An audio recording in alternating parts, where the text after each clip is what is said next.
सभी विद्यार्थियों को नमस्ते। विद्यार्थियों, इस वीडियो के अंतर्गत हम राजस्थान स्टेट ओपन बोर्ड और NIOS बोर्ड कक्षा 10 का जो मनोविज्ञान विषय है उसका चैप्टर नंबर 11 पढ़ेंगे। मैंने 10 पार्ट पढ़ाए हैं इस विषय के, तो आप इसी यूट्यूब चैनल के जो प्लेलिस्ट बनी हुई है मनोविज्ञान विषय की, कक्षा 10 की जो मनोविज्ञान विषय की प्लेलिस्ट बनी हुई है, वहाँ जाके उन 10 पाठों को आप अध्ययन कर सकते हो, या फिर आप अपने पाठ्य पुस्तक से भी पढ़ सकते हो, जहाँ भी आपको उचित लगे वहाँ आप पढ़ सकते हो। तो अब देखते हैं पाठ नंबर 11, किशोर अवस्था और इसकी चुनौतियाँ। तो हमने पिछले वीडियो में हमने जो पाठ नंबर 10 था, जिसमें बाल्यावस्था के बारे में हमने पढ़ा था, उसके अंतर्गत हमने देखा था कि जन्म से लेकर 11 वर्ष तक की जो अवस्था होती है वो बाल्यावस्था कहलाती है। तो हमने उस वीडियो में यानी उस पाठ के अंतर्गत हमने देखा कि बाल्यावस्था के क्या लक्षण होते हैं, क्या गुण होते हैं, उस दौरान बच्चे का सामाजिक विकास कैसे होता है, उसका शरीर का विकास कैसे होता है, उनका भावनात्मक विकास कैसे होता है, उस बच्चे का संज्ञानात्मक विकास कैसे होता है। तो आप देखो, मनोविज्ञान में ऐसे है कि आप चैप्टर को जो है आप क्रम से पढ़ोगे तो आपको समझ में आएगा। हमने पिछले में बाल्यावस्था के बारे में पढ़ा, तो बाल्यावस्था में किस तरह से उस बच्चे में परिवर्तन आ रहा है। अब यहाँ पर हम किशोर अवस्था के बारे में पढ़ेंगे। तो किशोर अवस्था के अंतर्गत भी जो कि 11 साल से लेकर 12-13 साल से लेकर 18 साल तक की जो अवस्था होती है, उस दौरान बालक बालिकाओं के शरीर में क्या परिवर्तन आते हैं, उनकी भावनाओं में क्या परिवर्तन आते हैं, वो समाज में कैसा महसूस करते हैं, ठीक है, और माता पिता को उनके साथ कैसा व्यवहार करना चाहिए, ये कुछ चीज़ें हम इस चैप्टर के अंतर्गत पढ़ेंगे। साथ में उनके साथ क्या चुनौतियाँ आती है किशोरावस्था के दौरान जो बालक बालिकाओं के साथ में, और यही वो समय होता है जब उनको अपने भविष्य के बारे में भी सोचना होता है। तो पढ़ते हैं इस चैप्टर को। मानव जीवन की यात्रा विभिन्न अवस्थाओं से होकर पूर्ण होती है, जिसकी एक जीवंत अवस्था किशोर अवस्था है।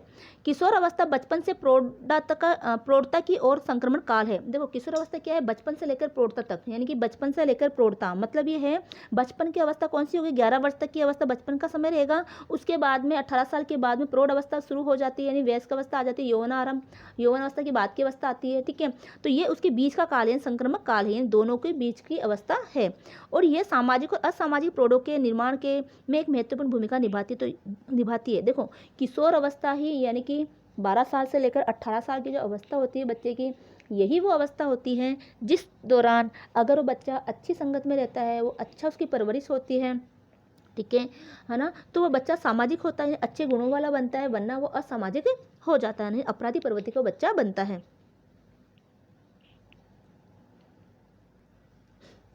हम सभी इस अवस्था से गुजरते हैं जिसमें कई चुनौतियां हैं और ये उत्साह से परिपूर्ण है। तो हम सभी इसी अवस्था से गुजरे हुए हैं। तो इस अवस्था में कई चुनौतियां भी है और ये उत्साह से परिपूर्ण भी होती है। इसके साथ ही कई मोर्चों पर इस समय सामंजस्य की भी मांग होती है। सामंजस्य यानी कि कहीं हमें इस अवस्था में कई चुनौतियां हमारे सामने आती है ना, बच्चों के सामने कई चुनौतियां आती है जिसमें उसको सामंजस्य यानी कि एडजस्टमेंट भी करना पड़ता है। जब हम इस संसार में आते हैं तो पूर्ण रूप से दूसरों पर निर्भर होते हैं। देखो, जब बच्चा संसार में आता है, जब वो जन्म लेता है, तो पूर्ण रूप से वो अपने माता पिता या दूसरों पर निर्भर रहता है, और धीरे धीरे सीखकर हम आत्मनिर्भर हो जाते हैं। भारतवर्ष में किशोर कई कार्य स्वयं करते हैं, किंतु कई क्षेत्रों में अंतिम निर्णय उनके माता पिता ही लेते हैं। देखो, भारत में अधिकतर ये परंपरा रही है कि जो किशोर है, वो बालक बालिका, जो किशोर बालक बालिका, वो अपने काम तो स्वयं करते हैं क्योंकि वो बड़े हो गए, स्वयं अपना कार्य कर सकते हैं। लेकिन कुछ कई ऐसे क्षेत्र होते हैं जिसमें उनके निर्णय कौन लेता है, उसके माता पिता लेते हैं। जैसे उनका विवाह संबंधी निर्णय है, ठीक है, उनके किस स्कूल में उनको पढ़ाना है ना, उनके भविष्य के बारे में सोचना, ये अधिकतर निर्णय उनके माता पिता लेते हैं। उदाहरण के लिए, एक किशोर चलचित्र का आनंद लेना चाहता है, चलचित्र यानी कि फिल्म देखना, ठीक है, तो चलचित्र का आनंद लेना चाहता है, किंतु माता पिता पहले अध्ययन पूर्ण करने पर बल देते हैं। लेकिन माता पिता क्या चाहते हैं कि वो बच्चा क्या करे, पहले अध्ययन पूर्ण करें यानी अपनी पढ़ाई पूरी करें। माता पिता दावा करते हैं कि उन्हें अधिक व्यवहारिक ज्ञान और अनुभव है और किशोरों के साथ बच्चों जैसा व्यवहार करते हैं। तो माता पिता ये सोचते हैं कि उनको ज़्यादा व्यवहारिक ज्ञान है ना, उनको अनुभव भी ज़्यादा है क्योंकि वो बड़े हैं उन बच्चों से, और इस वजह से वो किशोरों के साथ क्या करते हैं, बच्चों जैसा व्यवहार करते हैं। यह पाठ आपको किशोरावस्था की प्रकृति और कई कार्यों, उनके व्यक्तित्व को आकार देने वाले प्रभावों और कुछ महत्वपूर्ण समस्याओं जिनका सामना किशोरों को करना पड़ता है को समझाने में आपकी सहायता करेगा। तो किस तरह से किशोरों के साथ में जो उनकी व्यक्तिगत आकार कैसा होता है, किस तरह से वो प्रभाव से किस तरह की चीज़ों से वो प्रभावित होते हैं, है ना, उनकी समस्या क्या होती है, किशोर की प्रवृत्ति, किशोर अवस्था की प्रकृति यानी उनकी विशेषता क्या होती है, उनको क्या क्या उस समय वो कार्य करते हैं ना, उसके बारे में इस पाठ के अंतर्गत हम देखेंगे। उद्देश्य, इस पाठ को पढ़ने का क्या उद्देश्य है कि विकास की एक अवस्था के रूप में किशोर अवस्था की प्रकृति की व्याख्या कर सकेंगे, किशोर अवस्था के विकासात्मक कार्यों की सूचीबद्ध कर सकेंगे, किशोर अवस्था के दौरान शारीरिक विकास की व्याख्या करने में सक्षम होंगे और लिंगगत भूमिकाओं तथा पीढ़ियों में के अंतराल को समझ सकेंगे। अब यहाँ से आपका चैप्टर वैसे शुरू होता है। 11.1 पॉइंट दे रखा है कि किशोर अवस्था की संकल्पना यानी किशोर अवस्था किसे कहेंगे, कौन सी ऐसी अवस्था होती है जिसको हम किशोर अवस्था कहते हैं, जीवन का ऐसा कौन सा पड़ाव होता है जो किशोर अवस्था के अंतर्गत आता है। किशोर अवस्था संक्रमण काल है, हमने पढ़ा, क्योंकि ये प्रौढ़ावस्था से लेकर यानी बाल अवस्था से लेकर बचपन और प्रौढ़ावस्था के बीच का ये काल होता है, तो इसलिए इसको संक्रमण काल कहा गया है। जब एक व्यक्ति बच्चे से वयस्क बनते हैं, शारीरिक एवं मनोवैज्ञानिक रूप से रूपांतरित होता है। जब एक बच्चा क्या बनता है, जब एक व्यक्ति बच्चे से क्या बनता है, वयस्क बनता है, तो 11 वर्ष तक तो बच्चा ही रहता है ना, 10-11 वर्ष तक। उसके बाद में वो 18 साल के बाद में वो एक वयस्क की श्रेणी में आ जाता है। तो उसके दौरान जो बीच की अवस्था होती है वो किशोर अवस्था होती है ना, तो उस दौरान उसके शरीर में, उसके मनोवैज्ञानिक रूप से, उसके मानसिकता में कई तरह के रूपांतरित होते हैं, कई तरह के परिवर्तन आते हैं। ये ऐसा समय है जिसमें कई सामाजिक भूमिकाओं के लिए दृढ़ शारीरिक और मानसिक परिवर्तन की मांग होती है। तो उसमें सामाजिक भूमिका उसको आगे निभानी है ना, तो इसके लिए उसके शरीर में बहुत तेज़ी से परिवर्तन होता है और उसके जो मानसिक परिवर्तन भी होता है। इस परिवर्तनों के कारण किशोरों को भ्रांतियों और दुविधाओं का सामना करना पड़ता है। इस अवस्था में बच्चा निर्भरता से स्वायत्तता की तरफ कदम बढ़ाता है। निर्भरता यानी पहले तो माता पिता में निर्भर था, लेकिन अब वह स्वायत्त नहीं, अब वो अपने कार्य स्वयं करने लगता है। इस समय शारीरिक और सामाजिक परिवर्तन के लिए महत्वपूर्ण सामंजस्य की आवश्यकता होती है। एक तो उसके शरीर में परिवर्तन हो रहा होता है। आप देखो, आप लोगों में से सबके अंदर से किशोर अवस्था गुजरी है, कुछ बच्चे आप में से किशोर अवस्था के अंतर्गत हो गए हैं ना, तो उसी दौरान उनके शरीर में भी कुछ परिवर्तन होता है। लड़के और लड़कियों दोनों में शरीर में परिवर्तन होता है। साथ में ही सामाजिक परिवर्तन भी उनमें होता है, यानी समाज में अब उनकी भूमिका अलग हो जाती है। अब वो बच्चे नहीं रहे, है ना, तो बड़े भी नहीं हुए तो बच्चे भी नहीं रहे, इस तरह की बीच की अवस्था उनकी होती है। तो समाज में भी कुछ परिवर्तन उनमें दिखाई देता है, तो इस तरह से उनको उसमें सामंजस्य लेकर चलना पड़ता है। भारतीय सामाजिक व्यवस्था में किशोर अवस्था ब्रह्मचर्य के अंतर्गत आती है। देखो, हमारी भारतीय सामाजिक व्यवस्था में जो मानव का जीवन काल है उसको 4 अवस्थाओं में बांटा गया है। पहला है ब्रह्मचर्य अवस्था, फिर है जैसे ब्रह्मचर्य आश्रम, है ना, फिर गृहस्थ आश्रम, फिर है वनप्रस्थ आश्रम और फिर है संन्यास आश्रम। तो ब्रह्मचर्य आश्रम में जो क्या होता है कि जो बच्चा जन्म लेता है, जन्म के बाद में वो 5-6 साल का होता है तब वो गुरु के पास अध्ययन करने जाता है, और वो 25 साल का होता है तब तक वो अध्ययन ही करता है, ब्रह्मचर्य का पालन करता है। सिर्फ उसको विद्या अध्ययन ही उसको करना होता है ना, ताकि आने वाले समय के अंदर वो अपने आप को, अपनी गृहस्थी को चलाने के लिए समाज में जीने लायक वो बने। ठीक है, तो इस तरह से वो ब्रह्मचर्य के अंतर्गत आता है। तो भारतीय समाज व्यवस्था में किशोर अवस्था ब्रह्मचर्य के अंतर्गत आती है। विकास की अवस्थाओं का यह प्रथम आश्रम जीवन की अवस्था है। तो ये विकास की अवस्था कौन सा आश्रम होता है, पहला आश्रम होता है जो कि ब्रह्मचर्य के अंतर्गत आता है। इस अवस्था में बच्चा अपने भविष्य की भूमिका निभाने के लिए एक उत्तरदायी वयस्क की भांति आधारभूत कौशल सीखता है। तो भविष्य में उसको अपनी भूमिका निभानी है, यानी भविष्य में अब उसको अपनी आगे लाइफ बनानी है, तो इसके लिए वो उत्तरदायी वयस्क की भांति, यानी एक जिम्मेदार व्यक्ति होता है, बड़ा व्यक्ति जो जिम्मेदार होता है, उसकी भांति वो एक आधारभूत कौशलों को सीखता है ना। अब वो कुछ काम सीखेगा, कुछ कौशल सीखेगा, ताकि वो अपना जीवन यापन कर सके। यह सत्य है कि सभी जीवित प्राणी विकास की कुछ मुख्य अवस्थाओं या चरणों से गुजरते हैं।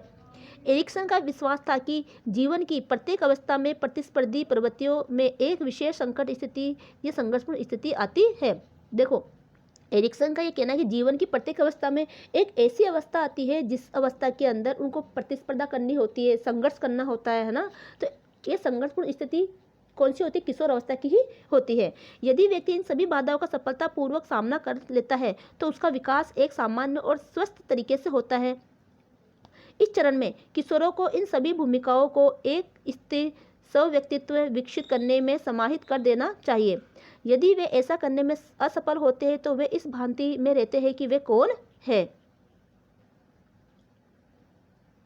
तो ऐसी स्थिति में क्या करना चाहिए कि इस चरण में, ये जो विकास का जो चरण होता है किशोरावस्था वाला, उसी के अंदर किशोरों को इन सभी भूमिकाओं को एक अच्छी व्यवस्थित तरीके से, है ना, सब व्यक्तिगत विकास करना है। इस अच्छे तरीके से उनको अपने व्यक्तित्व का विकास करना होता है ताकि वो जीवन में असफल ना हो।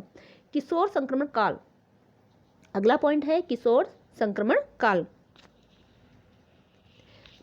निसंदेह किशोर अवस्था संकट काल के समय की सबसे लंबी अवधि का प्रतिनिधित्व करता है। देखो किशोर अवस्था को क्या बताया गया, संकट काल की अवस्था। क्यों बताया गया कि इस समय ही है ना बच्चे का शारीरिक परिवर्तन होता है, उनके अचानक उनके हार्मोन में परिवर्तन होते हैं, उनका मानसिक परिवर्तन होता है ना। तो उस समय वो बच्चा बड़ा ही दुविधा में रहता है, किशोर किशोरी क्या होते हैं, दुविधा में रहते हैं। तो ये संकट काल की स्थिति होती है।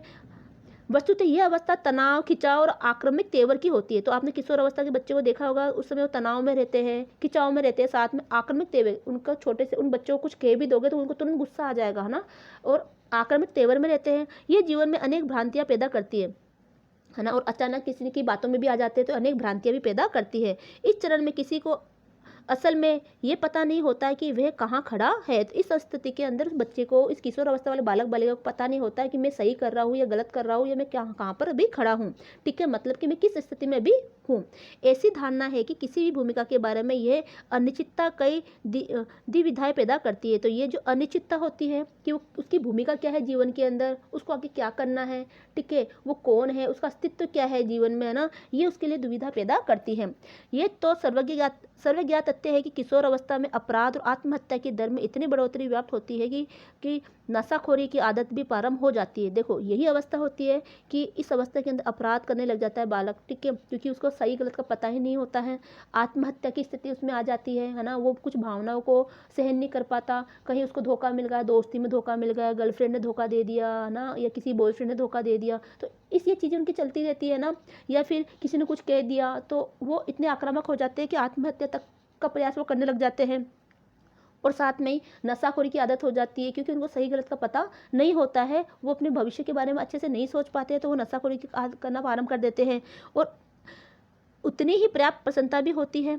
किशोर अवस्था ऐसी अवस्था है जब संतोषजनक विषम लिंगीय समायोजन सुसाध्य या बाधित होता है, जब जीविका की योजना बनाई जाती है और जीवन दर्शन का निर्माण होता है। एक विषम लिंगी समायोजन भी होता है, यानी कि वो विषम लिंग के प्रति आकर्षित भी होते हैं, है ना, और साथ में ही जीवन के लिए अपनी योजना भी बनाते हैं, आगे आने वाले जीवन में उसको क्या करना है, यानी बड़ा होकर उसको क्या बनना है, ठीक है, ये योजना भी किशोर अवस्था में ही होती है। यानी देखा जाए तो इस अवस्था के बच्चे आपने देखोगे कि ना वो 9वीं 10वीं 11वीं 12वीं, है ना, कुछ कॉलेज तक पहुँचते हैं, ये अवस्था ही उनकी होती है, जिस दौरान वो बच्चे सोचते हैं कि हमें जीवन में क्या करना है, हमें क्या बनना है, और यही अवस्था होती है जब वो कुछ गलत रास्ते पर भी चल सकते हैं। तो ऐसे समय में उनको अच्छे मार्गदर्शक की आवश्यकता होती है, ठीक है, एक अच्छे दोस्त की आवश्यकता होती है। वो उनके माता पिता भी हो सकते हैं या उनके कोई संगी साथी भी हो सकते हैं। लेकिन और साथ में ही जरूरी है कि माता पिता अपने बच्चों का ख्याल रखें, एक उस समय एक बच्चे की तरह उसको ना सोचकर उसको अपने एक दोस्त की तरह सोचे, है ना, और उनका एक अच्छे से मार्गदर्शन करे। अगला किशोर अवस्था जैविक या सामाजिक। तो किशोर अवस्था जैविक और सामाजिक के बारे में हम जानेंगे। किशोर अवस्था की प्रकृति जैविक और सामाजिक दोनों है।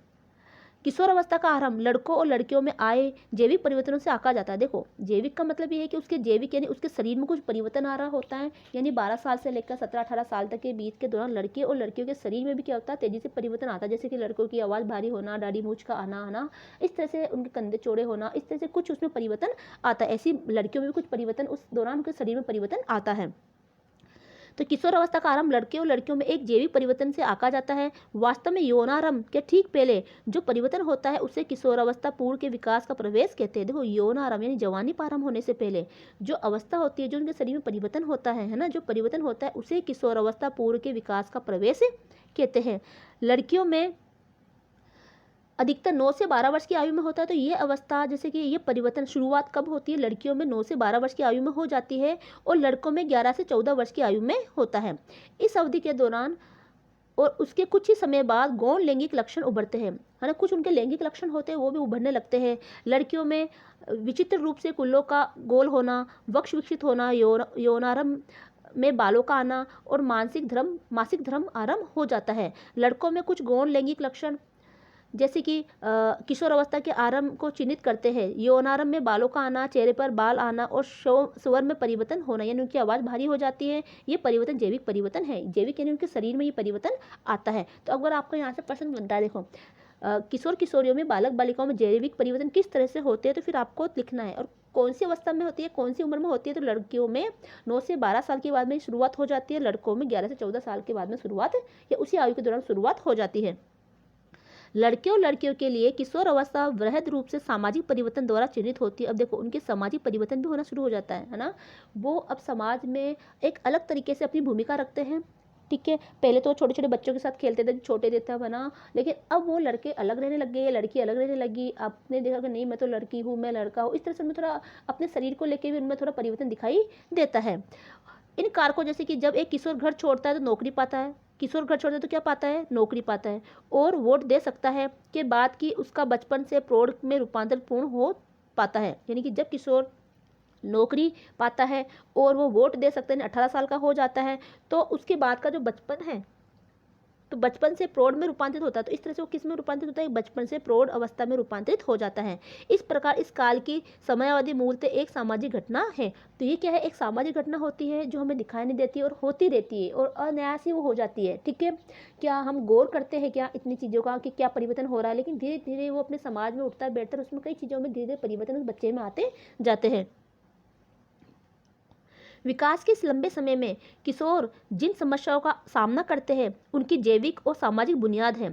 शारीरिक परिवर्तन और विचलन से कई समस्या उत्पन्न होती है। देखो किशोर में शरीर में कुछ परिवर्तन होता है, उनमें हार्मोन्स में कुछ परिवर्तन आता है, जिसमें उनके साथ कई समस्या उत्पन्न होती है, वो समझ ही नहीं पाती कि क्या हो रहा है ना। समाज भी किशोरों के लिए समस्या उत्पन्न करता है। जैसे कि समाज भी क्या करता है, किशोरों के लिए क्या करता है, समस्या उत्पन्न करता है। जैसे लड़कियों के लिए कहेंगे नहीं तुम बड़ी हो गई, तुम्हें घर से बाहर नहीं निकलना है ना, अब तुम्हें घर में रहना है ना, तुम्हें इस तरह से रहना है ना। तो इस तरह से उनके साथ फिर वो एक तो देखो, क्योंकि वो बचपन में जिस तरह से रहे हुए, अब धीरे से उनमें जैसे उनमें परिवर्तन आया तो उन पर कई तरह की पाबंदियाँ लगने लग जाती है।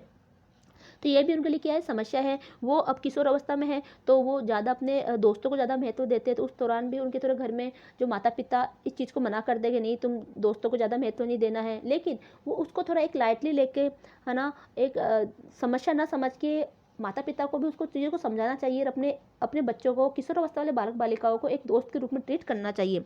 पश्चिमी समाज के किशोर पूर्वी समाज के किशोरों से भिन्न व्यवहार करते हैं। देखो पश्चिमी समाज के जो किशोर होते हैं, यानी जो हमारे अमेरिका वगैरह पश्चिमी देश है, उसमें जो किशोर है उनका व्यवहार अलग होता है। जैसे हमारा भारत देश है उसमें उनका व्यवहार अलग है, क्योंकि हमारी एक संस्कृति रही है, एक अलग परंपरा रही है, क्योंकि उन्हें भिन्न समाज के मापदंड अपेक्षा और परिवार की रचना मिलती है। क्योंकि उनको अब क्या है, अलग अलग समाज है उनका, दोनों का अलग अलग समाज है। पूरी पश्चिमी समाज अलग है तो पूरी समाज अलग है, और उनकी मानवता के अनुसार, जिस परिवेश में पले बड़े हैं उसके अनुसार उनकी अपेक्षाएं भी अलग होती है, समाज भी उनसे अलग अपेक्षाएं करता है। ठीक है, और परिवार की रचना भी उनको उसी हिसाब से मिलती है।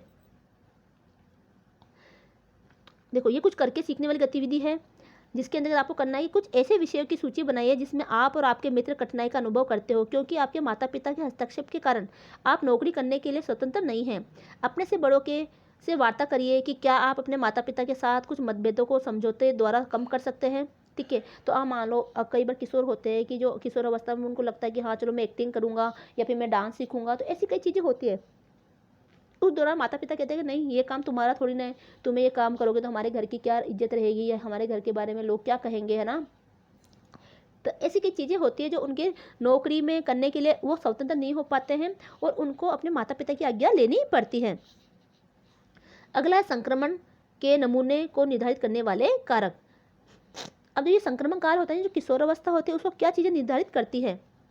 किशोर अवस्था का इष्टतम विकास शैशव और बाल्यकाल में हुए विकास के सफलतापूर्वक पूर्ण होने पर निर्भर करता है। अगर देखो किशोर अवस्था में एक अच्छा विकास बच्चे का चाहिए तो जरूरी है कि उनका जो बचपन का है, शैशव अवस्था और बाल्यकाल में उसके बच्चे का अच्छे से विकास हो रखा, उसको अच्छी संस्कृति मिली हुई है, अच्छे संस्कार मिले हुए, तो किशोर अवस्था भी उसके लिए एक आसानी से और नॉर्मल तरीके से गुजर जाती है।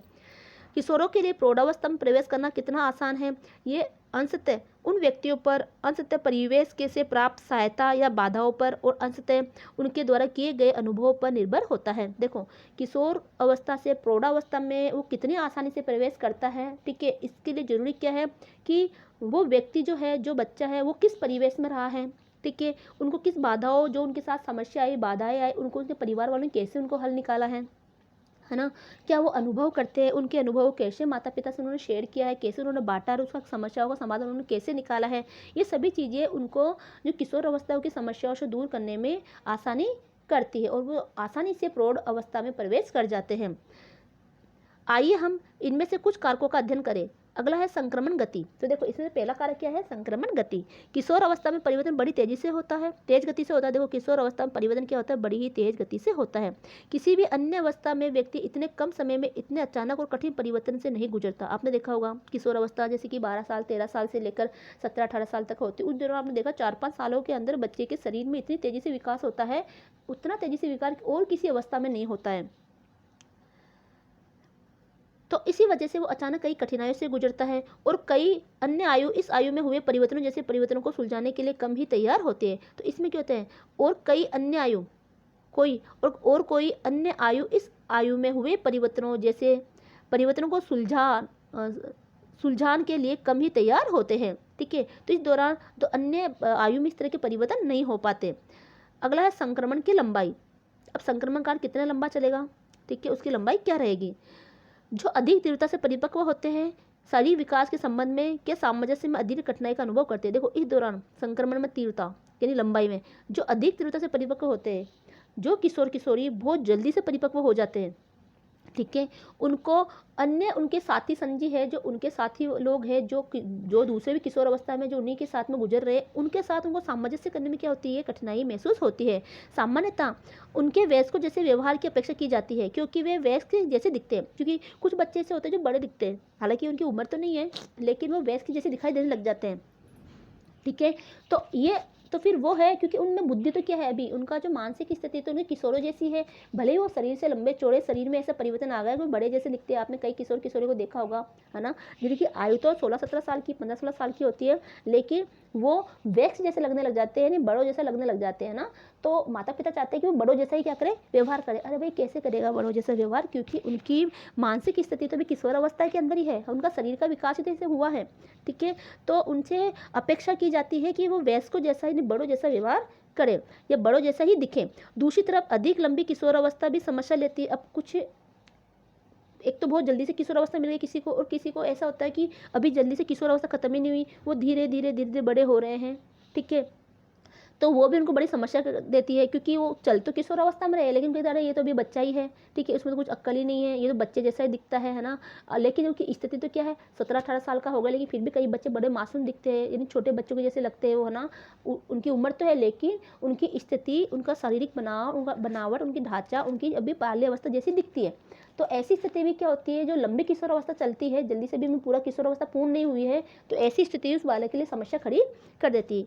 किशोरों को निर्भर रहने की आदत पड़ जाती है और बाद में इससे छुटकारा पाना बड़ा कठिन होता है। तो ऐसी समस्या में क्या होता है, जो किशोर अवस्था लंबी अवधि तक चलती है, तो वो माता पिता पे निर्भर रहते हैं, क्योंकि माता पिता उनको कुछ करने नहीं देते। वो तो सोचे कि अभी बस छोटा है, भले उसकी अवस्था हो रही है तो क्या होगा, अभी भी उसमें अक्ल नहीं है, तो छोटा ही दिखता है ना। तो वो सारी स्थिति में क्या होता है, ऐसी स्थिति में माता पिता उसको अपने पे निर्भर रख लेते हैं, है ना, और वो माता पिता पे या घर वालों पर निर्भर रहते हैं।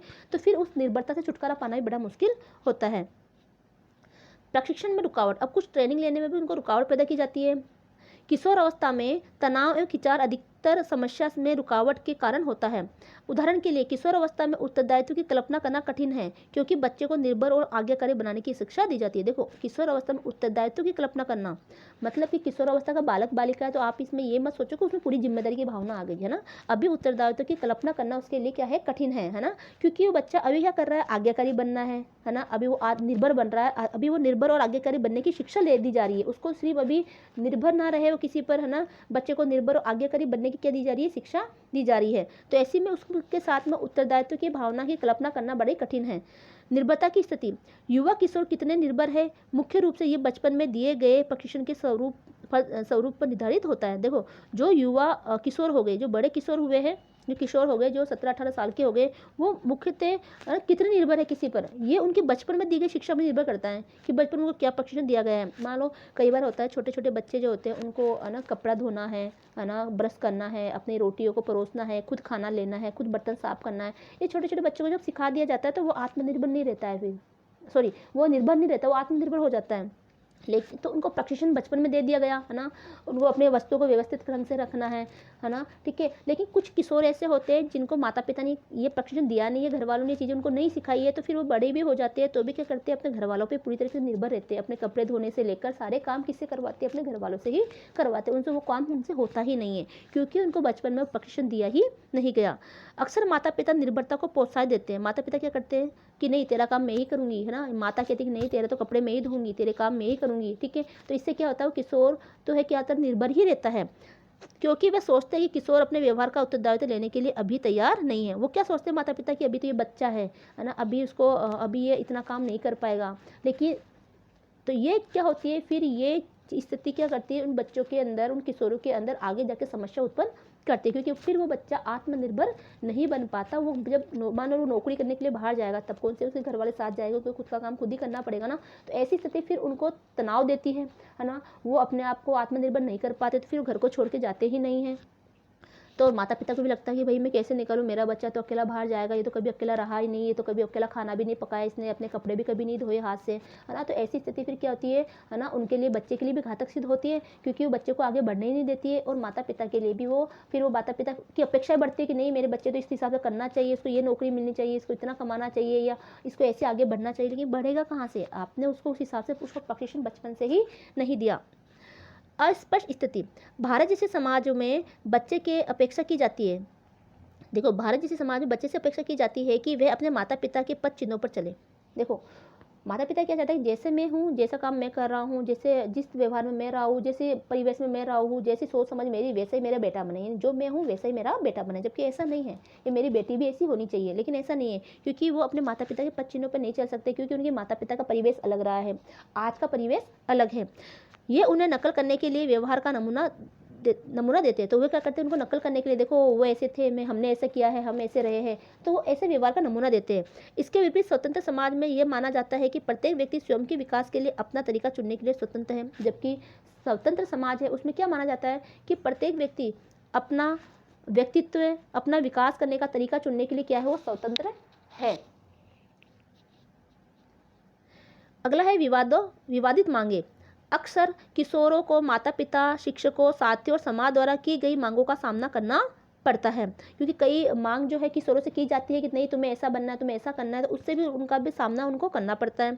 यथार्थ स्थिति, जब किशोर प्रौढ़ जैसा दिखाई देने लगता है तो उसे कुछ अंश तक स्वतंत्रता मिलती है। देखो जब किशोर क्या होता है, थोड़ा बड़ा दिखने लग जाता है, प्रौढ़ जैसा दिखने लग जाता है ना, वयस्क जैसा दिखता है, तब उसको थोड़ा स्वतंत्रता मिलती है। यदि उसे शारीरिक एवं मनोवैज्ञानिक रूप से लगता है कि वह वयस्क की भूमिका निभाने के लिए तैयार नहीं है, तो उसे असंतोष होता है। लेकिन उसकी अभी स्थिति तो उतनी नहीं है, उसका मानसिक तो वही है, अभी किशोरावस्था वाली अवस्था ही है, लेकिन क्योंकि वो वयस्क जैसा दिख रहा है तो उसको कुछ स्वतंत्रता तो दे दी गई है, लेकिन वो इस स्थिति में तैयार नहीं है अभी। क्यों नहीं है, क्योंकि अभी उसका अवस्था तो उसी किशोरावस्था वाली चल रही है ना, भले ही वो शारीरिक रूप से थोड़ा वयस्क जैसा दिखने लग गया हो, लेकिन स्थिति तो क्या है उसकी, किशोरों जैसी है, ठीक है। इसलिए वो अपने आप में असंतोष भी होता है उसको।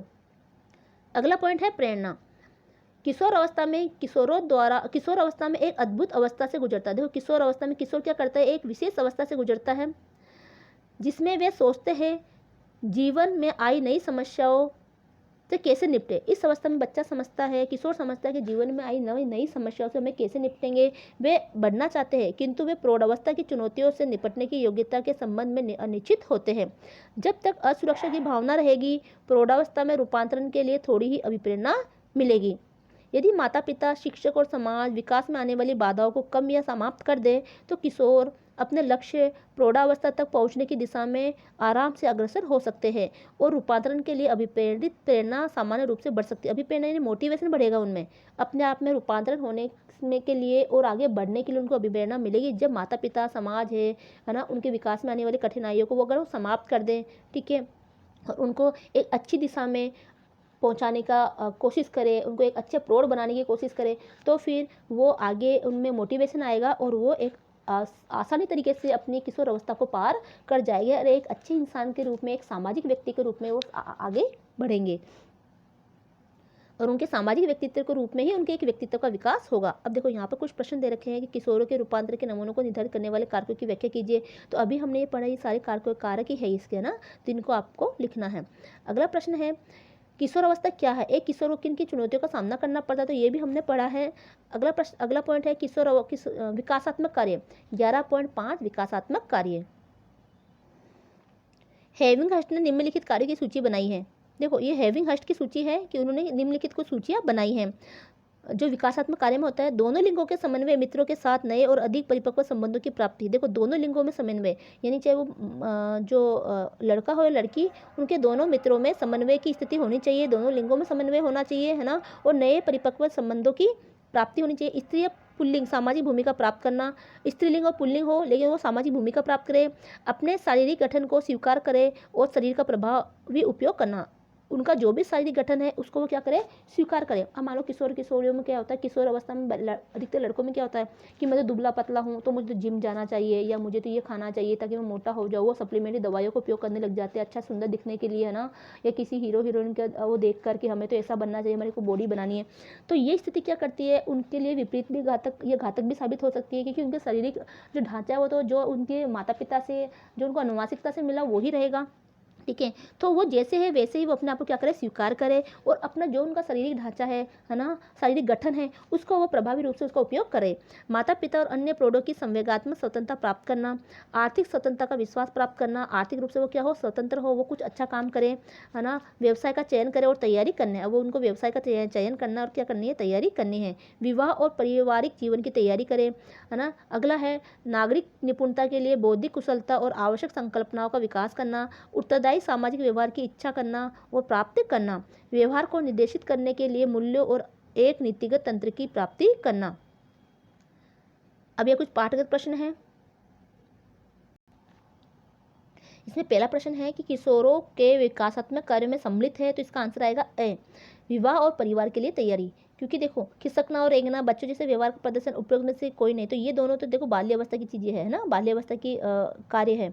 तो इसमें क्या आएगा, विवाह और परिवार के लिए तैयारी।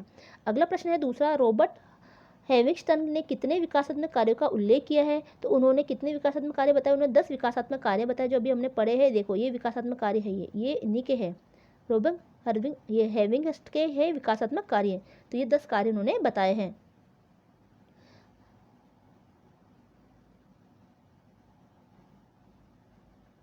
किशोर अवस्था एक लंबी अवधि है। किशोर अवस्था क्या है, एक लंबी अवधि 4-5 साल तक रहती है ना, यानी 11-12 साल से लेकर 18 साल तक रहती है वो, ठीक है। यानी 11-12 साल की जब अवस्था में बच्चा आ जाता है फिर वो 18 साल तक का होता है, तब तक उसकी किशोर अवस्था चलती है। किशोर अवस्था एक लंबी अवधि है और बहुत से किशोर अपनी आयु के लिए विकासात्मक कार्य में प्रवीण होने के लिए कम ही प्रेरित होते हैं। देखो बहुत से किशोर क्या करते हैं, अपने आयु के लिए विकासात्मक कार्यों में प्रवीण होने के लिए कम ही अभिप्रेरित होते हैं, यानी ऐसी अवस्था में जो विकासात्मक वो कार्य करे, आगे बढ़े, उस कार्य को करने में किशोर अवस्था में वो बच्चे कम ही अभिप्रेरित यानी मोटिवेट कम ही होते हैं। हालांकि बाद की अवधि में वे अनुभव करते हैं कि प्रौढ़ावस्था तेजी से आ रही है, लेकिन फिर बाद क्या सोचते हैं, अरे मैं थोड़ा बड़ा हो रहा हूँ, मैंने तो कुछ भी नहीं सीखा, मैंने तो कुछ भी नहीं किया, मैं भविष्य कैसे चलाऊंगा, अपना घर गृहस्थी कैसे चलाऊंगा, है ना। तो ये प्रौढ़ावस्था में फिर वो तेजी से आ रही है, प्रौढ़ावस्था भी उनको तेजी से आ रही है, फिर ये अनुभव करते हैं, ये उन्हें उनकी नई स्थिति तैयारी के लिए आवश्यक अभिप्रेरित प्रदान करती है। परिणाम स्वरूप वे जैसे अपनी प्रारंभिक किशोर अवस्था में विकसित हुए थे, उनसे अधिक तीव्रता से परिपक्वता के लक्ष्य की ओर पग बढ़ाते हैं। जीवन में एक अवधि के लिए विकासात्मक कार्यों की सफलतापूर्ण प्राप्ति के बाद वे कार्यों में भी सफलता की प्राप्ति होती है। देखो विकासात्मक कार्य में अगर सफलता रूप से वो आगे बढ़ गया, उनका विकास अच्छे से हो गया किशोर अवस्था में, तो फिर वो आगे के कार्य में भी वो सफलता प्राप्त होती है। जबकि असफलता न केवल व्यक्तिगत दुख में निराशा देती है बल्कि बाद के कार्य में भी कठिनाई देती है। अगर किशोर अवस्था में उसका अच्छे से विकास नहीं हुआ या वो असफल होता जा रहा है तो आगे उसको दुख मिलेगा, वो दुख देगी, उसको व्यक्तिगत दुख देगी और वो निराश हो जाएगा और बाद के कार्य में भी उसको कठिनाई आएगी। जब वह आयु की वैधानिक परिपक्वता की आयु पर पहुंचता है, वैधानिक यानी कि जब वो वयस्क अवस्था में पहुंच जाता है तो उसे अधिकतर प्रगतिशील संस्कृति स्वतः ही प्रौढ़ की पदवी दे देती है। अब उसको कोई किशोर नहीं कहेगा। जब वो 20-22 साल का हो जाएगा और वो अभी भी किशोर जैसी हरकतें कर रहा है ना, वही दोस्तों के साथ घूमना फिरना, कोई अपनी जिम्मेदारी नहीं निभाना, है ना, तो अब उसको कोई किशोर नहीं कहेगा। ये नहीं कहेगा तो किशोर है इसलिए ऐसा कर रहा है, ये कभी अभी तो बालक है, अभी 17-18 साल का है, अभी उसमें समझदारी नहीं है। उसको क्या कहेंगे, समाज अपने आप से उसको क्या कह देगा, तुम तो बड़े हो गए हो, तुम तो वयस्क हो गए हो, अब तुम्हें अपनी जिम्मेदारी संभालनी है ना। तो संस्कृति स्वतः ही उसको प्रौढ़ की पदवी दे देती है, चाहे उस किशोर ने विकासात्मक कार्य में सफलतापूर्ण परिवर्तनता प्राप्त की हो या नहीं हो, चाहे उसने विकासात्मक कार्य में यानी अपने जीवन के बारे में उस किशोर अवस्था में अच्छे से सोचा है, अच्छे से उसने विकास किया हो या नहीं किया हो। ये अधिकतर उन संस्कृतियों में अधिक साधारण संस्कृति के विपरीत है जिनमें युवाओं को अपने बड़ों के समक्ष यौनारंभ कर्तव्यों, सुविधाओं और उत्तरदायित्वों में स्तर प्रदर्शित करना चाहिए। अगला है शारीरिक विकास। किशोर अवस्था में किस तरह से शारीरिक विकास होता है। किशोर अवस्था शारीरिक और दैहिक परिवर्तनों की एक आधारिक अवधि है। युवा व्यक्तियों की शारीरिक परिवर्तन के प्रति प्रतिक्रिया गर्वीली और आनंदित अपेक्षाओं से लेकर आश्चर्य और भेद तक की हो सकती है। देखो, किशोर अवस्था में क्या होता है कि उसमें शारीरिक और दैहिक परिवर्तन होता है, यानी कि शरीर में परिवर्तन होता है ना, जैविक परिवर्तन भी होता है। ये वही समय होती है, अवधि यानी समय होती है। युवा व्यक्तियों की शारीरिक परिवर्तनों के प्रति प्रतिक्रिया गर्वीली और आनंदित अपेक्षाओं से लेकर आश्चर्य और भेद तक की भी हो सकती है। देखो, अगर उसका शारीरिक बनाव गठन अच्छा सा हो रहा है तो वो अपने आप को गर्व महसूस करते हैं, ठीक है, आनंदित महसूस करते हैं। लेकिन अगर ये अच्छे से नहीं हो पा रहा होता है तो वो आश्चर्य की दृष्टि से भी देखते हैं और साथ में भय की दृष्टि से भी अपने आप को देखते हैं। जब किशोर एक दूसरे का मूल्यांकन करते हैं, विशेष रूप से जब वे विपरीत लिंगों के किन्हीं गुणों को जिन्हें वे पसंद करते हैं, तो अक्सर सुंदरता का उल्लेख करते हैं। अब देखो आगे बात समझ में कि है ना। देखो, जब वो एक दूसरे का मूल्यांकन करते हैं, देखो ये तो मेरे से ज़्यादा अच्छा लग रहा है, इसकी बॉडी तो मेरे से ज़्यादा अच्छी है, गठीली है ना, मैं तो दुबला पतला हूँ या मैं कमज़ोर हूँ, है ना, या फिर है ना मैं इससे सुंदर नहीं लग रहा, या मैं काली लग रही हूँ, ये तो गोरी है मेरे से। तो इस तरह के जब वो मूल्यांकन करता है, सुंदरता को देखता है, तब वो अपने आप को थोड़ा है ना भय से या दुखी महसूस करते हैं। किशोर अवस्था और उनकी चुनौतियाँ, विशेष रूप से वे लड़कियों का उल्लेख करने में उन्हें लड़कों से अधिक महत्व देते हैं, किंतु शारीरिक गठन, लंबाई जैसी अन्य शारीरिक विशेषताओं पर ध्यान देते समय लड़के ऊपर आते हैं। देखो, अगर शारीरिक गठन देखा जाए, लंबाई देखी जाए, तो इसमें किसकी तरफ ध्यान दिया जाता है? लड़कों की तरफ ज़्यादा ध्यान दिया जाता है। किशोर अवस्था कि अधिकांश विशेषताओं की एक मुख्य विशेषता आकार में वृद्धि है, यानी अचानक उस बच्चे की लंबाई बढ़ती है, उसका शरीर का आकार बढ़ता है, जिससे लंबाई और भार में वृद्धि होती है। हालांकि किशोर अवस्था के आरंभ में, जिसे यौनारंभ कहा जाता है, यानी कि 12-13 साल की अवस्था जिस समय यौन आरंभ हो रहा होता है, आकस्मिक और अर्थपूर्ण मनोवैज्ञानिक शारीरिक परिवर्तन होते हैं, जबकि इनमें से कई शारीरिक परिवर्तन जैसे कि लंबाई में वृद्धि और स्वर की गंभीरता स्पष्ट और सामान्य रूप से दिखाई पड़ते हैं। यानी अब उनके शरीर में परिवर्तन हो रहा है, जैसे कि लंबाई में वृद्धि हो गई है, उनका जो लड़कों का स्वर है वो गंभीर हो गया, यानी कि उनकी आवाज़ मोटी हो गई है।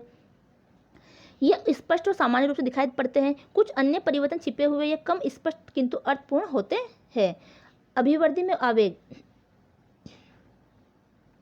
बाल्यावस्था के अंत में अधिकांश लड़कियां 10 या 11 वर्ष की यानी बाल्यावस्था के अंत में अधिकांश लड़कियां 10 या 11 वर्ष की और लड़के 12 या 13 वर्ष की अवस्था पर लंबाई और भार यानी कि सामान्य शारीरिक विकास, तीव्र अभिवृद्धि दर्शाते हैं। देखो, लड़कियां 10 या 11 वर्ष की होती है तब उनके अचानक उनके शरीर में क्या होती है, लंबाई बढ़ती है और उनका भार बढ़ता है, जबकि लड़का जब 12-13 वर्ष का होता है तब उनकी लंबाई और भार बढ़ता है। ये विकास की तीव्रता है। पिट्यूटरी ग्रंथि से निकलने वाले हार्मोन्स की बढ़ोतरी से जुड़ा होता है। अतः अब ये किससे जुड़ा हुआ है? उन बच्चों का शारीरिक गठन जो बढ़ता है, शरीर में भार बढ़ता है, लंबाई बढ़ती है, किससे बढ़ती है? पिट्यूटरी ग्रंथि। कौन सी ग्रंथि होती है? पिट्यूटरी ग्रंथि होती है, जो हमारे शरीर में होती है, जिससे कुछ हार्मोन स्त्राव होता है, जिसकी वजह से उनके शरीर में भी परिवर्तन आता है, जो न केवल अभिवृद्धि के उत्प्रेरकों का कार्य करता है बल्कि अन्य ग्रंथियों, एडिनल ग्रंथि, जनन ग्रंथि और थायराइड के नियंत्रण के रूप में भी कार्य करता है, जो उत्कों की वृद्धि और कार्यों को निर्धारित करता है। तो देखो, पिट्यूटरी ग्रंथि क्या करती है? हार्मोन से जुड़ी होती है, जो हार्मोन में बढ़ोतरी से जुड़ा है, जिससे जो बच्चा है, जो बालक है, किशोर अवस्था, उसकी बढ़ोतरी होती है, उसका शारीरिक विकास होता है। साथ में उनके कुछ अन्य ग्रंथियाँ भी होती है, उनको भी वो उत्प्रेरित करती है ना, उनको कार्य करने के लिए, जैसे कि एडिनल ग्रंथि है ना, जनन ग्रंथि है। अब वो जनन करने के लिए है ना, नई संतति को जन्म देने के लिए भी विकसित हो रहे होते हैं बच्चे। थायराइड है ना, तो इस तरह की जो उनकी ग्रंथियाँ हैं उनको भी नियंत्रित करने का कार्य करता है, और इस तरह से उनके शरीर के ऊतकों में वृद्धि होती है, उनके कार्य भी निर्धारित होते हैं, कौन सा अंग कौन सा कार्य करेगा वो निर्धारित होने लगता है। विकास की तीव्रता गति लगभग 3 से 4 वर्ष तक की अवधि तक जारी रहती है। तो ये विकास की तीव्रता और ये गति 3 से 4 वर्ष तक, यानी कि मान लो जब 12-13 वर्ष से लेकर 17-18 वर्ष तक ये जारी रहती है, जिसके अंतर्गत जब बच्चा 12-13 वर्ष का होता है और जब 17-18 वर्ष तक का हो जाता है, तो ये 3-4 वर्ष के 4 साल के अंदर ये विकास की गति जो है अवधि तीव्रता से होती है। लड़कियों में औसत ना यानी कि 12 वर्ष 6 महीना यानी 12 वर्ष 6 महीना यानी कि 12.5 वर्ष की आयु तक, और लड़कों की औसतन यानी कि 14 वर्ष और 8 महीना जब वो बच्चा हो जाता है, लड़का हो जाता है, कि आयु तक अधिकतर अभिवृद्धि होती है। इस अवधि में 1 वर्ष के अंतर्गत बच्चे की लंबाई 6 से 8 इंच और भार 18 से 22 किलोग्राम तक बढ़ना असाधारण नहीं है। इस अवधि में बहुत शारीरिक विकास को विभिन्न कारणों से समकाल द्वारा चित्रांकित करते हैं। तो ऐसी में जो 4 सालों के अंदर बच्चों का अचानक, जैसे लड़कों का अचानक 6 से 8 इंच की लंबाई बढ़ गई, उसका 18 से 22 किलो वजन बढ़ गया, ये कोई असाधारण बात नहीं है। ठीक है। तो ये बड़े ही विचित्र तरीके से वो परिवर्तन उसमें होता है। तो ये शारीरिक विकास के विभिन्न कारणों से समकाल द्वारा चित्रांकित करते हैं, जो किशोर अपने माता पिता और शिक्षकों की चिंता का विषय होते हैं। तो क्या करते हैं किशोरों की जो है इस तरह का जो अचानक परिवर्तन होता है, बहुत ज़्यादा भार बढ़ गया है ना, बहुत जल्दी से लंबाई बढ़ गई है ना, तो ये फिर शिक्षक और उनके माता पिता बहुत चिंतित हो जाते हैं। कंकाल और मांसपेशियों का विकास सीखने से अधिक तीव्रता से होता है। देखो, कंकाल और मांसपेशियों का विकास है वो सीखने से अधिक तीव्रता से विकास होता है, जिसका उपयोग नई मांसपेशियों के भार और गतिक आदत के लिए आवश्यक होता है। शरीर को नया सीखने की आवश्यकता होती है। शारीरिक अनुपात में भी परिवर्तन होता है। चेहरे की रचना भी बदल जाती है, क्योंकि चेहरे के निचले भाग का विकास ऊपरी भाग के बाद होता है। सामान्यतः पैर का विकास शरीर के धड़ की अपेक्षा अधिक तीव्रता से होता है और हाथ एवं पंजे कई वर्ष तक व्यक्ति के शरीर के आकार के हिसाब से प्रत्याशित रूप से बढ़ते हैं। देखो, आपने देखा होगा पैर का विकास कितना जल्दी से होता है, यानी कि पैर कितनी जल्दी से लंबे हो जाते हैं और तभी तो उस बच्चे की बड़ी लंबाई बढ़ जाती है ना। और इसी प्रकार हाथ और पैरों का पंजे है ना, उनका विकास भी होता रहता है, लेकिन वो धीरे धीरे होता रहता है। सामान्य शारीरिक विकास शरीर क्रिया विज्ञान के परिवर्तन द्वारा समानांतर होता है, जैसे हृदय वाहिका और श्वसन क्रिया में वृद्धि, चय अपचय में परिवर्तन एवं प्रौढ़ता की अवस्था की ओर सामान्य गति करता है। तो अब ये धीरे धीरे फिर क्या होता है, शरीर की जो श्वसन नली है, हृदय वाहिका है, यानी कि हमारे जो हृदय है, जो हृदय की जो नलियाँ होती है उनमें भी धीरे धीरे वृद्धि होती है ना। चय अपचय में परिवर्तन होता रहता है। प्रौढ़ की अवस्था की ओर सामान्य गति करता है, यानी अब वो प्रौढ़ अवस्था की ओर बढ़ता जाता है। कंकाल की मांसपेशियां अस्थियों से जुड़ी मांसपेशियां जो शरीर की विविध प्रकार की गति जैसे पैरों की गति को संभव बनाता है। यौनारंभ और लैंगिक विकास। गतिशील विकास के साथ साथ पिट्यूटरी ग्रंथि अधिवक्क प्रातस्था यानी कि एडिनल कार्टेक्स और यौन ग्रंथि को अधिक सक्रियता प्रदान करती है। कौन प्रदान करती है? पिट्यूटरी ग्रंथि। इससे पहले एंड्रोजेनिक पुरुष और एस्ट्रोजेनिक, देखो एंड्रोजेनिक किस में होता है? पुरुष में होता है, और एस्ट्रोजेनिक महिला में होता है। एस्ट्रोजेनिक महिला हार्मोन अधिवक्क प्रातता के द्वारा पूर्ण पिट्यूटरी ग्रंथि के निर्देश के अनुरूप लिंग के लिए उत्तरदायी, पिट्यूटरी ग्रंथि के निर्देश के अनुसार दोनों लिंगों के लिए उत्तरदायी होते हैं। तो महिलाओं में कौन सी ग्रंथि होती है, कौन सा हार्मोन होता है? एस्ट्रोजेनिक, ठीक है, जो उनके जो यौनारंभ यौन अवस्था को दर्शाता है, उनको एक जनन क्रिया के लिए तैयार करता है। और पुरुषों में एंड्रोजेनिक ग्रंथि होती है, यानी ये हार्मोन होते हैं जो उसको परिपक्व बनाता है, और ये दोनों ही किसके निर्देश पर काम करते हैं? पिट्यूटरी ग्रंथि के निर्देश पर कार्य करते हैं। अब हार्मोन की बढ़ी हुई मात्रा लिंगों में भिन्नता बताती है। अब देखो, ये हार्मोन की बढ़ी हुई मात्रा दोनों लिंगों में भिन्नता बताती है, ठीक है, कि जिसमें एस्ट्रोजन हार्मोन बढ़ेगा है ना, वो पुरुष की उसमें लक्षण दिखाई देंगे, और जिनमें जिसके अंदर जिस तरह से ये वाला एस्ट्रोजेनिक हार्मोन बढ़ेगा उसमें महिला के लक्षण दिखाई देने लगेंगे।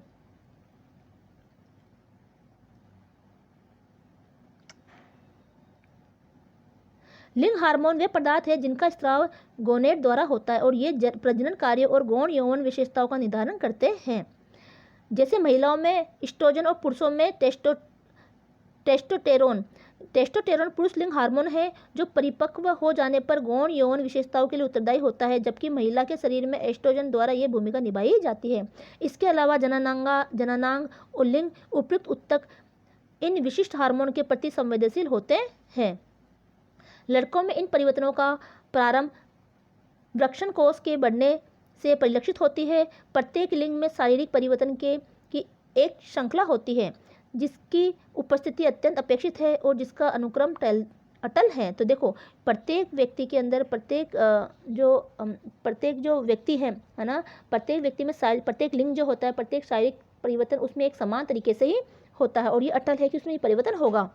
लड़कियों में वक्ष की वृद्धि और जननांग के बाल का विकास, मासिक धर्म और बगल के बाल में वृद्धि होती है। लड़कों में वृषण कोष की आरंभिक वृद्धि के बाद जननांग में बाल, बगल में बाल, स्वर परिवर्तन और दाढ़ी इस क्रम में होते हैं। तो ये किस वजह से हो रहा है? ये सभी जो हार्मोन परिवर्तन की वजह से हो रहा है। अब वो विकसित हो रहा है, जनन अंग उनके विकसित हो रहे हैं ताकि आगे आने वाली संतति को जन्म दे सके। इस प्रकार किशोरों का निरीक्षण कर हमें यौनारंभ जिस पर वे पहुँचे हैं का निर्धारण करने में सरलता होती है। तो इस तरह से हम किशोरों का निरीक्षण करते हैं, हम देखते हैं अपनी आंखों से कि हाँ वो किस अवस्था में दिख रहा है ना, कैसा दिख रहा है, तो हमें पता चल जाता है कि अभी कौन सी अवस्था में वो है। दिखाई देने वाले गौर लैंगिक लक्षण जैसे बगल के बालों का विकास और स्वर परिवर्तन लिंग परिवर्तन के बाद होता है। प्रारंभिक लिंग के लक्षणों में प्रजनन अंग जिनकी परिपक्वता लड़कियों के मासिक धर्म के आरंभ से और लड़कों के में प्रथम वीर्य संकलन से पता चलती है सम्मिलित होती है। शक्ति, कौशल और स्वास्थ्य। शारीरिक विकास जैसे कि ऊपर बताया गया है किशोर अवस्था में होने वाले परिवर्तनों का केवल एक सामान्य चित्र है। इससे अधिक महत्वपूर्ण संभवतः शक्ति और कौशलों के विकास का प्रतिमान है। युवा लड़के चाहे वे अपने मित्र के समान कालानुक्रमिक आयु के हो जिन्होंने अभी यौनारंभ में प्रवेश भी नहीं किया है, से निश्चित ही अधिक शक्तिशाली, अधिक फुर्तीले, गति, समन्वय और शारीरिक कुशलता वाले हो सकते हैं। देखो कुछ जो बच्चे किशोर अवस्था में क्या परिवर्तन दिखाई देगा कि जो बच्चे भी किशोर अवस्था में नहीं पहुंचे हैं, है ना, और जो बच्चे किशोर अवस्था में पहुंच गए हैं, ठीक है, अब उनमें मित्रता है जो किशोर अवस्था में नहीं है, जो किशोर अवस्था में है। तो आपने उन बच्चों में आपने अंतर देखा होगा कि जो किशोर अवस्था में है उनमें क्या हो गया, उनमें आपने जो बिना किशोर अवस्था वाला जो मित्र है ना, उन मित्र से ज़्यादा उनमें कालानुक्रम में उनकी आयु में जिन्होंने अभी यौनारंभ में प्रवेश लिया है, वो किशोर अवस्था का बालक जिसने अभी यौनारंभ में प्रवेश लिया है और वह जो किशोर अवस्था में भी चल रहा है या जो आगे बढ़ गया, उनके शारीरिक शक्ति में, उनकी फुर्ती में, उनकी गति में, उनके शारीरिक कुशलता में भी कुछ परिवर्तन दिखाई देते हैं। वास्तव में वह उन लड़कियों से जल्दी ही आगे निकल जाते हैं जिनकी शक्ति उनसे 1 वर्ष पूर्व ही बढ़ चुकी है और जिन्होंने उसे ठोस चुनौतियाँ भी दी थी। देखो अब यहाँ ये बताया जा रहा है कि हमने देखा कि लड़कियाँ जो है 13 से 11-12 साल में ही 12-13 साल में ही उनमें पहले ही यौनारंभ आरंभ हो जाता है और उनका शारीरिक गठन भी लड़कों से ज़्यादा बड़ा दिखता है, मतलब कि वो बड़ी दिखती है लड़कों से। एक 12-13 साल की बच्ची और एक 12-13 साल का लड़का, ठीक है, अगर दोनों को आप खड़ा करोगे तो आपको लगेगा कि लड़का तो अभी छोटा है, लड़की उम्र में क्या होगी और भी ज़्यादा बड़ी होगी, जबकि वो बड़ी नहीं होती है। दोनों की अवस्था समान है, आयु उनकी दोनों की समान है, लेकिन लड़कियों में शरीर में परिवर्तन पहले आता है और वो है ना जल्दी बड़ी लगती है, उनको जल्दी से वजन भी उनका लड़कों से पहले बढ़ता है। लेकिन इसी कालक्रम के अंदर कुछ समय बाद में है ना लड़कियों की जो वृद्धि है, उनका शारीरिक गठन है वो रुक जाता है, वो उतना ही रहता है, लेकिन लड़कों का फिर बहुत तेज़ी से बढ़ता है और वो लड़के इस दौड़ के अंदर लड़कियों को पीछे छोड़ देते हैं, है ना। आपने कई बार देखा होगा कि आप 11-12 साल के 12-13 साल के लड़के और लड़कियों को देखना, उनमें लड़कियां बड़ी दिखेगी लड़कों से, ठीक है, जबकि लड़के थोड़े मासूम दिखेंगे, तो छोटे दिखेंगे। लेकिन वही 17, 18, 19, 20 साल के लड़के और लड़कियों को देखो, लड़कियां उन लड़कों से छोटी नज़र आती है फिर, है ना, मतलब कि उम्र में कम नज़र आती है, जबकि उम्र उनके बराबर है, क्योंकि उस दौरान लड़कों का शारीरिक गठन बहुत ही तेज़ गति से होता है और उनकी लंबाई तेज़ गति से बढ़ती है, उनका शरीर का भार भी उनसे तेज़ होता है, तो वो उनको चुनौतियों में उनको पीछे छोड़ देते हैं। आप जानना चाहेंगे कि इस विकास के लिए कौन सी शक्ति लगती है। सर्वप्रथम यह तो स्पष्ट है कि पुरुष के एंड्रोजन हार्मोन का तीव्र उत्पादन मांसपेशियों की शक्ति को बढ़ाता है। देखो एंड्रोजन हार्मोन का जो तीव्र उत्पादन होता है वो लड़के की मांसपेशियों को बढ़ाता है। दूसरे कंकाल के विकास की प्रकृति, यानी दूसरा जो कंकाल होता है, शरीर का जो ढांचा होता है, उसमें विकास की प्रकृति कंधों की चौड़ाई, सीने की बड़ी गुहा और अंत में बड़ा फेफड़ों का आकार, हृदय का आकार और बढ़ा हुआ रक्तचाप, ये सभी बढ़ती हुई शारीरिक शक्ति की परिचायिका स्थिति है। तो ये लड़कों में शारीरिक शक्ति बढ़ रही है, उसकी परिचायिका दिखाती है, यानी उसका परिचय देती है कि उस बच्चे का, उस लड़के का कंकाल विकसित हो गया, उसका मतलब इस तरह से उसकी बॉडी बनने लग जाती है, ऐसे मानो, है ना, उसकी मांसपेशियां बन गई, उसके कंधों की चौड़ाई बढ़ गई, है ना, उसका सीना जो है वो 6 पैक बनने लग जाते हैं अगर वो जिम वगैरह भी जाता है तो, है ना, मतलब कि उसका शारीरिक गठन एक, है ना, सुडौल होने लग जाता है। इस तरह से उनके शरीर में शक्ति बढ़ती है। अगला पॉइंट है किशोर अवस्था और उनकी चुनौतियां। नहीं, ये किशोर अवस्था उनकी चुनौती पाठ का नाम ही है ना, इसी में भी चल रहे हैं शक्ति और कौशल और स्वास्थ्य के बारे में, जहां इनमें से कई सामान्य परिवर्तन लड़कियों में भी होते हैं। अब देखो कुछ परिवर्तन लड़कियों में भी होते हैं, उनकी शारीरिक शक्ति कम दर से बढ़ती है। लड़कों की तो शारीरिक शक्ति तीव्र गति से बढ़ती है, लेकिन लड़कियों की शारीरिक शक्ति कम दर से बढ़ती है। इस उत्कृष्टता के 2 कारण हैं।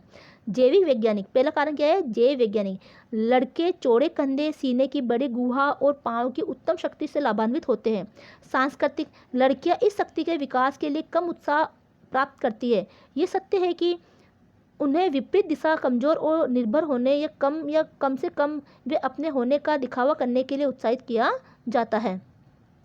शक्ति बढ़ने के साथ गतिक समन्वय प्रक्रिया, गति और प्रत्यक्ष गति कौशल का विकास होता है।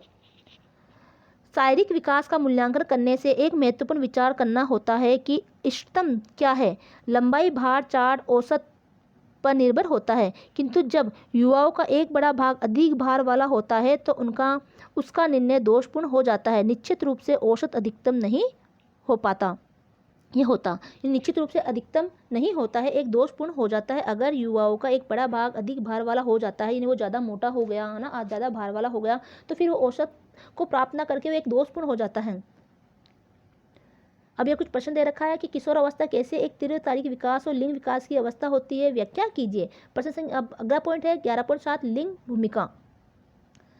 लिंग एक महत्वपूर्ण भूमिका है। लिंग क्या है? एक महत्वपूर्ण लिंग एक अत्यंत जटिल नाम है। लिंग क्या है? एक अत्यंत जटिल नाम है। यह समाज द्वारा दी गई मान्यताओं, पुरुष और स्त्री के अपेक्षित लक्षणों से संबंधित रखता है। लिंग भूमिका का तात्पर्य पुरुष और महिला की अपेक्षित भूमिकाओं और उनके अपेक्षित व्यवहार से संबंधित है। यानी कि ये स्त्रीलिंग है, ये पुल्लिंग है, ये लड़की है, ये लड़का है, ये महिला है, ये औरत है, ये महिला है, ये पुरुष है ना। उनका ये अपेक्षित को निर्धारित करती है, उनके लिंग को निर्धारित करती है, उनके अपेक्षित उन्हीं के हिसाब से उनसे वो व्यवहार करने की अपेक्षा की जाती है कि तुम लड़की हो या तुम महिला हो, तुम्हें इस तरह का व्यवहार करना है, तुम आदमी हो या तुम जो है पुरुष हो तो तुम्हें इस तरह का व्यवहार करना है। ऐसी अपेक्षाएं बच्चों के जन्म लेते ही प्रारंभ हो जाती है। लिंग भूमिका की मान्यता हमें और हमारे व्यवहार को जीवन पर्यंत प्रभावित करती है। बच्चों की पहचान के लिए एक लिंग अथवा दूसरे लिंग के है को लिंग पहचान कहते हैं और ये किसी के जीवन की प्रारंभिक आयु 3 या 4 वर्ष में स्थापित हो जाती है। इस समय पर हालांकि वे अनिश्चित होते हैं कि वे सदैव लड़का या लड़की ही रहेंगे, है ना। ये तब तक नहीं होता जब तक कि 6 या 7 वर्ष के बच्चे लिंग स्थिरता प्राप्त नहीं प्राप्त कर लेते। मान लो जैसे कि इसमें यह बताया गया है कि जब बच्चा जन्म लेता है तो हम उसके लिंग को देख के कहते हैं कि ये लड़का है या लड़की है, लेकिन ये स्थिरता अभी आई नहीं है ना। हम 3 या 4 वर्ष की जो स्थिति आती है बच्चे की, तब तक भी हम नहीं कह सकते। सिर्फ उसको लिंग को देख के हमें निर्धारित नहीं करना होता कि ये लड़का है या लड़की है। इसमें ये बताया गया है कि जब तक कि बच्चा 7-8 साल का नहीं हो जाता, 6-7 साल का नहीं हो जाता और उसमें लिंग की स्थिरता नहीं आ जाती, तब तक हम उसको नहीं कह सकते कि ये लड़का है या लड़की, क्योंकि उसमें कुछ परिवर्तन आता है। कई बार आपने देखा होगा कुछ बच्चे ऐसे होते हैं जो है तो लड़के, लेकिन उसमें गुण कैसे होते हैं? लड़कियों जैसे गुण होते हैं, क्योंकि उनमें वो ग्रंथि का विकास अच्छे से नहीं हो पाता जो कि उनको लड़के होने के लिए जरूरी है। कुछ लड़कियां ऐसी होती है जिनमें लड़के जैसे गुण होते हैं ना, वो लड़के जैसी हरकतें करते हैं, उनको है ना अजीब सी उनकी हरकतें होती है, ठीक है। तो ये चीज़ें हमें उनके जब 6-7 साल का हो जाता तब एक लिंग स्थिरता उसमें पता चलने लग जाती है। ये समय कि भले ही वे दूसरे कपड़े में लिंग के कपड़े, बाल, शैली, व्यवहार अपनाए, किंतु फिर भी वे अपनी वर्तमान लिंग पहचान में ही रहते हैं। देखो, ये नहीं देखना कि अगर वो लड़का है लड़की है तो लड़कों के कपड़े पहन रही है या ऐसे बाल रख रही है ना, या उनकी बाल की शैली इस तरह की है। लड़का है तो उन्हें चोटी रख रहा है ना, पोनी रख रहा है, तो ये चीज़ ज़्यादा प्रभावित नहीं करती है, लेकिन ये ज़रूर प्रभावित करती है कि वो जिस लिंग के है ना वो उसको उनमें उसी तरह की उसमें व्यवहार में गुण होना चाहिए, ठीक है। यानी लड़का है तो उसमें लड़के जैसा ही गुण हो, लड़की है तो उसमें लड़की जैसा ही गुण हो। अब ये कुछ पाठगत प्रश्न दे रखे हैं, लिंग भूमिका की व्याख्या कीजिए। तो अभी हमने लिंग भूमिका के बारे में पढ़ा है, वहीं से आप इसका आंसर लिख सकते हो। तो ये आपके पाठ के प्रश्न थे। ये आपने क्या सीखा, तो जो भी हमने इसमें सीखा है तो एक बार इसको भी देख लेते हैं। थोड़ा सा दे रखा है कि किशोर अवस्था बचपन से प्रौढ़ावस्था में परिवर्तन की अवस्था है और यह सामाजिक एवं असामाजिक प्रौढ़ के निर्माण में एक निर्णायक भूमिका रखती है। किशोर अवस्था में इष्टतम विकास बचपन और बचपन के विकासात्मक कार्यों की सफल उपलब्धि पर निर्भर करता है। किशोर अवस्था एक मौलिक शारीरिक एवं शरीर क्रिया परिवर्तन की अवधि है। किशोर विकास का एक महत्वपूर्ण लक्षण है युवा व्यक्ति के शरीर में होने वाले परिवर्तन। बाल्यकाल के अंत में लड़कियां 10 या 11 वर्ष की और लड़के 12 या 13 वर्ष की के उम्र में लंबाई और भार के एक तीव्र विकास से गुजरते हैं। लिंग भूमिका का तात्पर्य है कि पुरुष और स्त्री को किसी तरह का व्यवहार करना चाहिए और उनसे क्या व्यवहार अपेक्षा की जाती है। देखो, हमने भी लिंग भूमिका के बारे में पढ़ा कि इसका मतलब ये है कि पुरुष और स्त्री को किस तरह का व्यवहार करना चाहिए और उनसे किस तरह के व्यवहार की अपेक्षा समाज करता है, ठीक है। तो वो अपेक्षा उनसे की जाती है, तो उसी हिसाब से उनके लिंग का निर्धारण होता है। तो अभी आपके पाठ के कुछ प्रश्न दे रखे हैं कि किशोर अवस्था के दौरान प्राथमिक और माध्यमिक लक्षण क्या है, किशोरों के विकासात्मक कार्य क्या है, किशोर अवस्था के दौरान किन प्रमुख चुनौतियों का सामना करना पड़ता है ना, उनकी विस्तृत व्याख्या कीजिए। तो ये इसके पाठ के प्रश्न है। तो आपने जो पढ़ा है उसमें आपके पाठ के क्वेश्चन आराम से मिल जाएंगे। तो उम्मीद है कि आपको ये वीडियो पसंद आया होगा, आपको ये पाठ समझ में आया होगा। तो वीडियो को जरूर से जरूर लाइक करें, शेयर करें और चैनल को सब्सक्राइब करें, ताकि हमें भी मोटिवेशन मिलती रहे। और आपको ये चैप्टर कैसा लगा, कैसा समझ में आया, उसका आप कमेंट करके बता सकते हो। तो मिलते हैं अगले वीडियो में, तब तक के लिए धन्यवाद।